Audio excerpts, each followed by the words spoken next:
at the stage. There we go. Okay.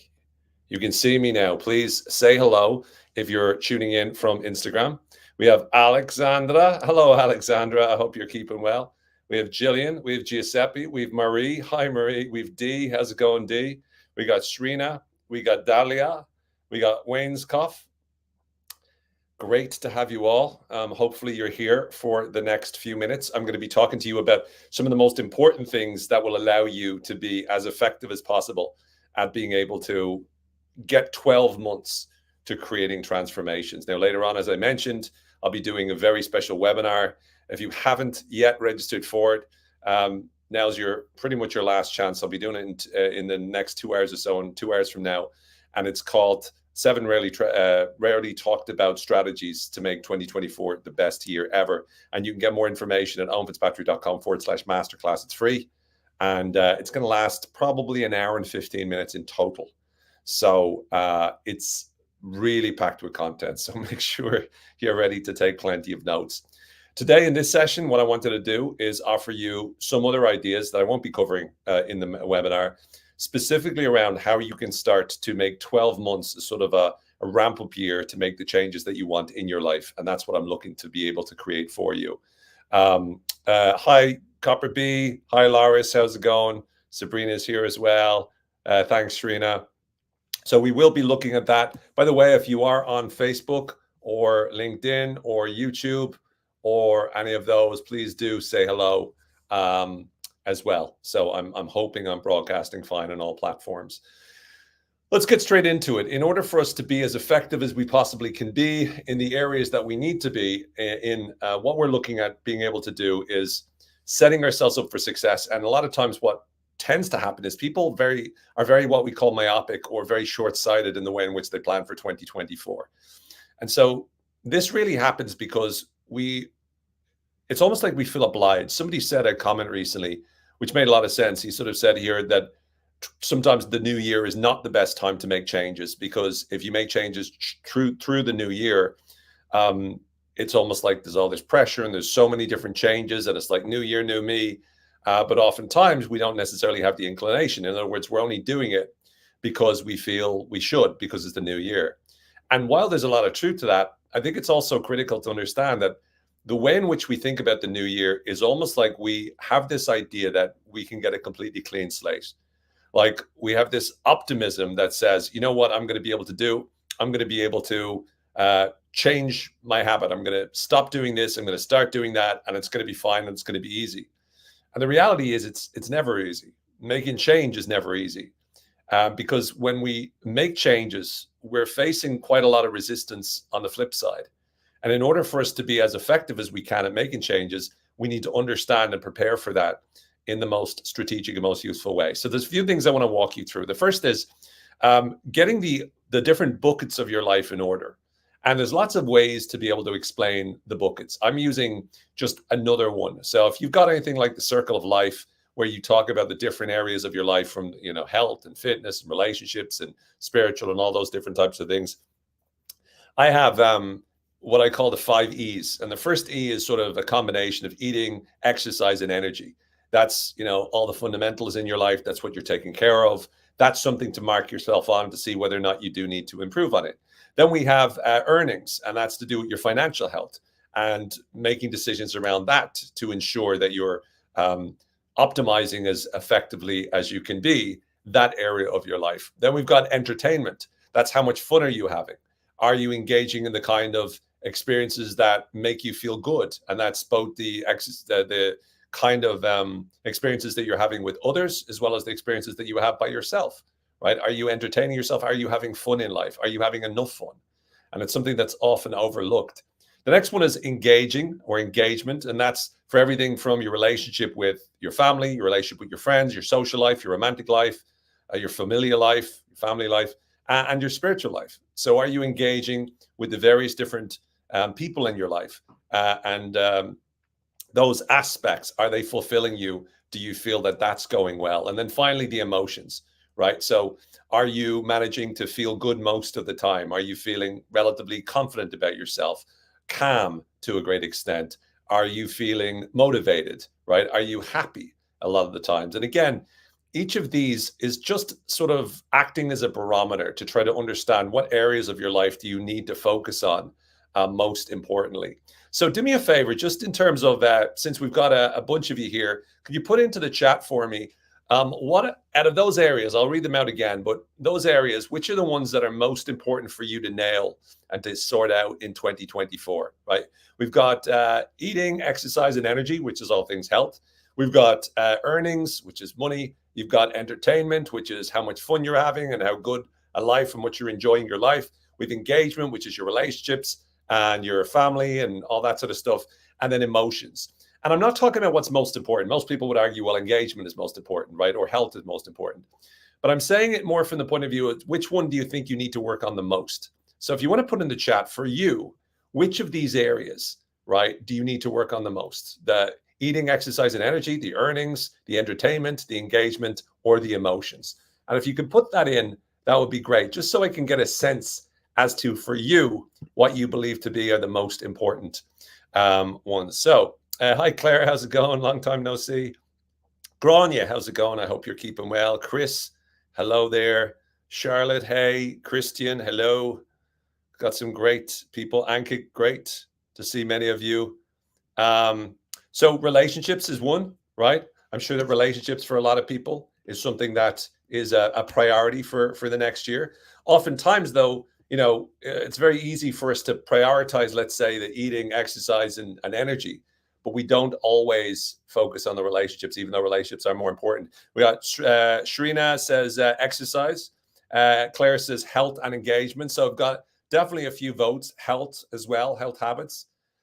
Brazil also. So you've got a number of people now so far. We've looked at exercise. We've looked at, health overall, right? And we also have relationship.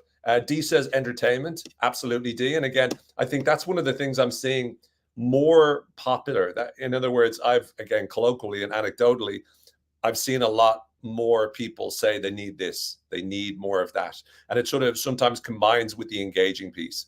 It's that they're not having enough fun, they're not enjoying themselves enough. And I think, therefore, it's necessary for us to look at what is it that we can do in those areas. So the first thing is to identify the areas of life that we need to work on in terms of this 12-month plan.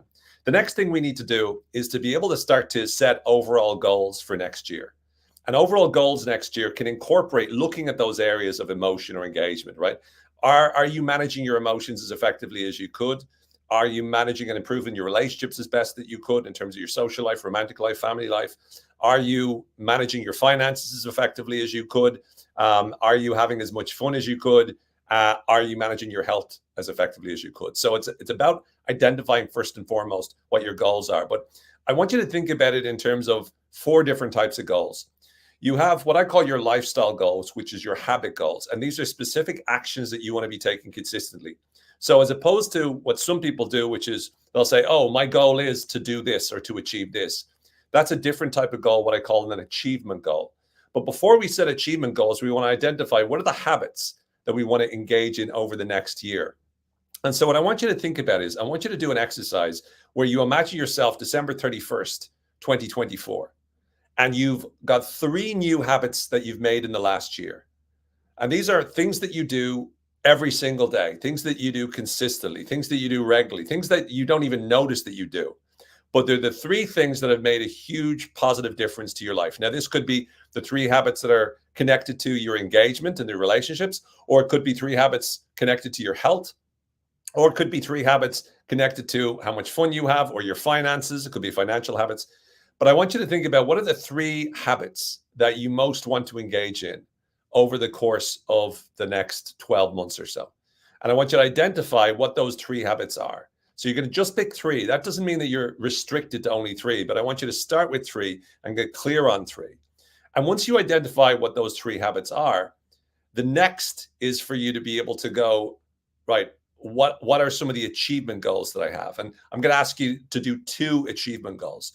And an achievement goal is something that you've got like an end result of. So you might say, I want to earn this amount of money, or I want to do the marathon in this time, or I want to, succeed in this particular endeavor that you're working on. I want to have built the house so that there's a tangible way for you to be able to identify that you've succeeded. I want to get married by this time. I want to, whatever the goal is, you have a specific goal that you have a measure that you've achieved it. And once it's achieved, it's achieved. Now, lifestyle goal is something you got to do every single day. I mean, it's never, you never achieve a lifestyle goal. You only keep engaging in the lifestyle goal. But the achievement goal is something that once you achieved it, you've achieved it.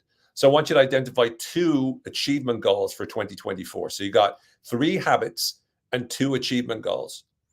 And then what I want you to do is I want you to identify 2 learning goals. These are 2 topics that you want to learn a lot about. Now, you've got to be clear how much you want to learn or how good you want to be at this. Could be a skill, could be a language, whatever it is that you truly want to learn and dedicate to learning in 2024. So by December 31st, 2024, you're looking back at that year and you say to yourself, these 3 habits are habits that I didn't have a year ago. These 2 achievements I've achieved this year. And these 2 topics or subjects or skills are 2 skills that I'm really good at as a result of the work I've put in this year. So once again, you've got the 3 habits, you've got the 2 achievement goals, and you've got the 2 what I call development goals, or the 2 skills that you're learning. And the only other one goal that I want you to set is 1 bucket list item, 1 experience item. This is to do with fun. 1 thing that you think to yourself, it would be great. It could be a music concert. It could be a trip somewhere, right? It could be visiting some place. It could be going to a comedian that you've always wanted to see. It could be anything that you've always wanted to do. But I want you to identify 1 thing that you really are passionate about. The thought of doing it excites you. And now what you should have is you should have 3 habit goals. So 3 habits you want to engage in. You're going to have 2 achievement goals. You're going to have 2 learning skills or learning goals. And you're going to have 1 bucket list item, right? What I call experience goals. So you've got a lifestyle goal. You got 2 achievement goals. You got 2 development goals or learning goals. And you got 1 bucket list item. And with those goals that you're setting for yourself, the reason it's so important to do this is because so often we try to set a habit goal, but we mix it up. And instead, what we do is we set an achievement goal. So let's say, for example, you set a goal to lose weight. That would be an achievement goal because you say to yourself, I want to lose 5 pounds. I want to lose 10 pounds. The problem with that is that in order for you to get there, most of the time, if I ask most people who want to lose 10 pounds, do you really want to lose 10 pounds or do you want to be this weight? So in other words, do you want to reduce it and stay there? Most people will say, well, I want to stay at that weight. So in other words, in order for you to achieve that particular goal, it's not enough for you to get there. You then have to stay there. And what that means is that the goal of losing 10 pounds needs to become more of a habit goal. If not in the short term, certainly in the long term, because the same habits that will get you to losing 10 pounds are the same habits that will keep you at the weight that you ideally want to be. So you see, we often will make this mistake between the habit goals and the achievement goals. And it's vital that we're aware of the difference between the two. Similarly, in order for you to achieve the, let's say, learning goals of the things that you want to learn, you're not going to do that by just cramming. You're not going to do that even by setting them like an achievement goal, because number one, it's hard for you to identify whether you know enough about that topic. And number two, it really is about the consistency that will build the learning. So if you want to get great at ChatGPT, for example, and great at creating prompts, it's a large part, it's about learning how to do it, but it's also about putting the time in to practice it. And so when you're trying to build 2024 and transform your life over the course of the 12 months, you really need to start to think through, how can you make it so that you're creating the kind of results that you want on an ongoing basis? And the only way to do it is to identify the types of goals that you're setting for yourself. Do you really want to achieve a particular result? And if so, is it one of those results that you move on from afterwards? Or is it something that you need to build habits into and put those habits in place so it's long-term and it's consistent? So let me know in the chat if you can, from your own perspective, an example of one of those goals. It could be one of the 2 achievement goals I suggested, one of the 3 lifestyle or habit goals I suggested, could be one of the 2 learning goals I suggested, or indeed one of the experience or bucket list item goals. But give me one in the chat if you could share, just so that I'm able to see some examples here. Alexander says, balance between the 4 E's. Absolutely. I think a large part is making sure that as you go through life, you're not allowing, let's say, your health to suffer, your finances to suffer, your relationships to suffer, or any part of you. That's the purpose, I think, of the circle of life exercises. When you have a circle and you have all the different parts, and then you rate yourself in each, very quickly you can start to see what you most need to work on, what you most need to shift. So once you've identified where you need to focus your attention in 2024, then, as I said, it's about identifying, right, what are my goals going to be? What 3 new habits? What are the achievement goals I'm going to go for? You're going to look for what are the development goals or learning goals that you want to be able to work on more effectively? And then finally, what is the bucket list item that you want to be able to have in your life? The kinds of things that you ideally want to have happen. What do you want to accomplish? And so once you look at all of this, there's one more stage for you to journey through. And that is to be able to start to reverse engineer and work backwards from December 31st, 2024. And what you're going to do in this strategy is, first of all, you're going to divide it into quarters. So you're going to go in each of those goals, right? So you've set 3 habit goals, 2 achievement goals, 2 learning goals, and then 1 bucket list item. Of those, let's say 8 different goals that you've set, what you're going to do is you're going to map each of the goals. And you're going to look at December 31st and ask yourself, where will you be in each of the goals in December 31st? Then you're going to work backwards and go, where are you going to be on September 30th, right? Then you're going to work backwards on June the 30th, where you're going to be June the 30th. And then you're going to work backwards to where you're going to be March 31st. So you're breaking it down into quarters and you're going, okay, December 31st, I want to have these 3 habits. I want to have achieved these 2 things. I want to have learned these 2 subjects or topics or skills. And I want to have that 1 bucket list item achieved and accomplished. Great. But now you're going to look down and you're going to go, okay, in each of these areas, obviously I know where I need to be December 31st. What about September 30th, right? What about June 30th? What about March 31st? Where do I need to be? And with some cases, for example, Claire says, a bucket list item, big trip away. So once Claire decides when that bucket list item is going to be accomplished, let's say Claire decides she's going to go away June 1st to June 10th, the big trip away.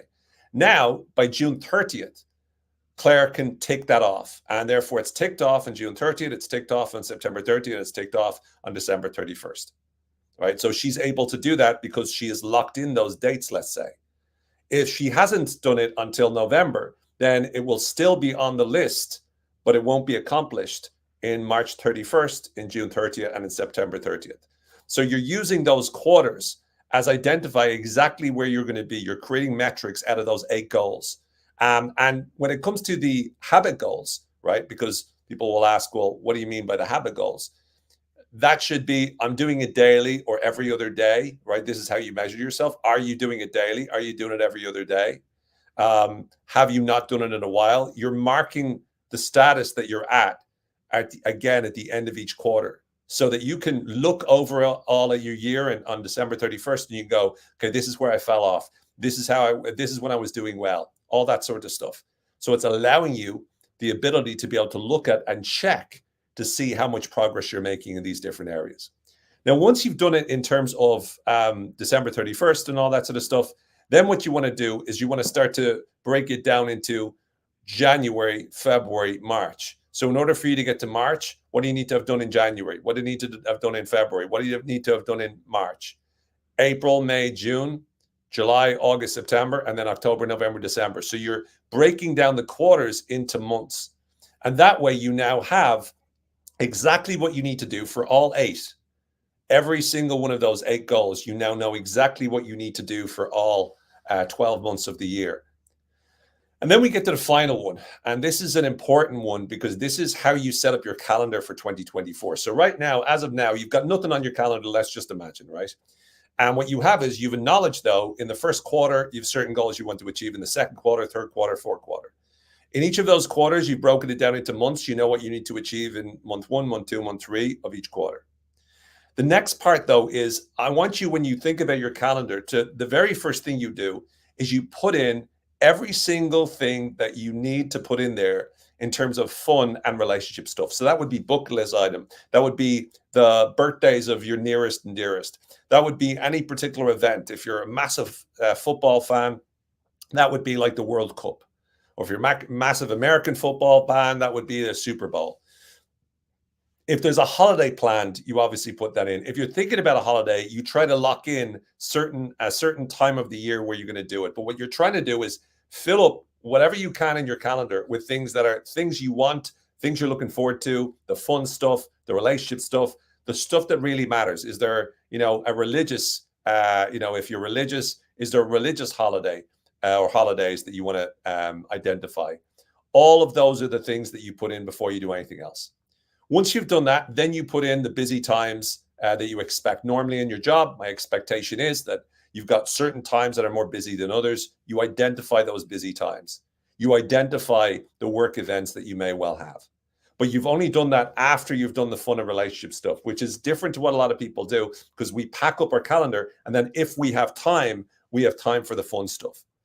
But it's imperative that we start to prioritize our lives, because when we do, it gives us the energy that we need in order to perform at our best as well. So first step, fun and relationships and all that sort of stuff. Second step, your working things, the busy periods of year that are coming up. If there's tough times in the year for you, specific tough times, maybe it's like an anniversary of a loved one, or maybe it's that certain things are going to happen. Could be anything from legal troubles to whatever.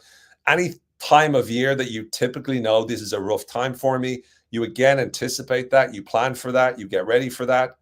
And then finally, any challenges you can identify to come. And this is really where we go back to our plans, our 3-month plans, or monthly plans, or 4-quarter plans. And you go through each goal and you make a list of every single thing that could stop you. So what is everything that could stop you from achieving the first habit goal that you have? What is every single thing that could stop you from achieving the second habit, the third habit? What is everything that could stop you from achieving your first achievement goal, your second achievement goal? Everything that could stop you from learning the first learning goal, learning the second learning goal, and everything that could stop you from getting that bucket list item sorted and done in 2024. And you need to identify and be as clear as you can about exactly what is it that will stop you and prevent you from doing what it is that you truly want to do. Now, once you've done this, now you're in the prime position to be able to start to make 2024 the year that allows you to create everything more powerfully. As I mentioned, in about an hour and 35 minutes or so, I'm going to be going live for about an hour and 20 on one of the most important webinars I've done. It's called 7 Rarely Talked About Strategies to Make 2024 Your Best Year Yet. And then I talk about leveraging neuroscience and psychology to be able to create changes that last. If you still want to come to that, check out owenfitzpatrick.com/masterclass, and you'll be able to register. It's totally free. At the end of it, it's about an hour and 15, hour and 20. I'll be walking you through the new opening of the Change of Mind store and the Change of Minds monthly membership. But I'm not going to mention that until the end of the call. So you can still get all of the free training up until that point. I do hope that you can make it to that. I hope that what we've talked about today, and I'll do a quick review in a moment, has been useful for you. But if you truly want to transform over 12 months, here's what you really need to do. First of all, identify the different areas of your life that you need to work on, right? Could be to do with your energy and exercise and eating habits, right? Your overall health. Could be to do with your earnings. It could be to do with how much fun or enjoyment you're having in life. Could be to do with your engagement or how good your relationships, romantic, friendship, otherwise are. It could be to do with any of these areas which truly matter, or it could be to do with your emotions and how happy you are, how confident you are, how fun you are. Once you've done that, then the next thing you want to be able to do is identify your goals. And I'm suggesting you start with 3 habit goals. These are goals of behaviors you want to engage in regularly. 2 achievement goals. These are things you actually want to achieve. 2 learning goals, 2 topics or subjects or skills you want to learn in 2024. And then finally, 1 bucket list item, 1 experience goal where you've always wanted to do this. You're giving yourself that opportunity. Then once you've done that, you want to break it down into where you're going to be in each on December 31st, September 30th, June 30th, and then March 31st. And then finally, you break it down into what you're going to do each month and where you want to be at the end of each month. Then as you plan your calendar for 2024, with that in the back of your mind, what you've just done, you block out all the times connected to fun stuff, connected to loved ones, relationships, birthdays, every important date. You then look at the calendar for work dates that you put in there. You identify tough times of the year that you know are tougher than others. And then you also look at some of the challenges that will try to stop you from accomplishing all of the 8 goals that you're setting for yourself.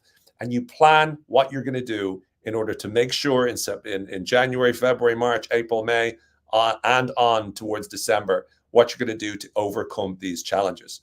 That, my friends, is how you plan 12 months to allow you to be able to make the changes that you need to and want to make moving forward. For the final time, looking forward to seeing many of you. I know we've already had a couple of hundred people register for the masterclass, owenfitzpatrick.com/masterclass. There's still time, and I'm going to be doing it in an hour and 30 minutes, and it will be live on Zoom. It's a webinar format. You won't be needing to use your cameras or anything like that, but you will be able to engage, and there'll be lots of times to ask any questions you have. I hope to see you then, owenfitzpatrick.com/masterclass. For now, take care, be well. Thank you to everyone on Facebook. Thank you to everyone on LinkedIn. For some reason, I didn't see too many of the comments. I think some of them are coming in there. Gidra, great. Thank you very much. Abdullah, great to see you. Fantastic. Cindy's here. Hey, Cindy. Sam is here as well. So I'm getting more of the comments now. It will be recorded, Gidra. So if you register, will be available to watch before Monday. So I'll be taking it down on Monday evening next, but you will be able to get the recording. So I'm telling you, it's going to be worth it as well. So it'll be a great one. Thank you very much, Grania. Great to have you here. Hope you're keeping very, very well. It's been a while.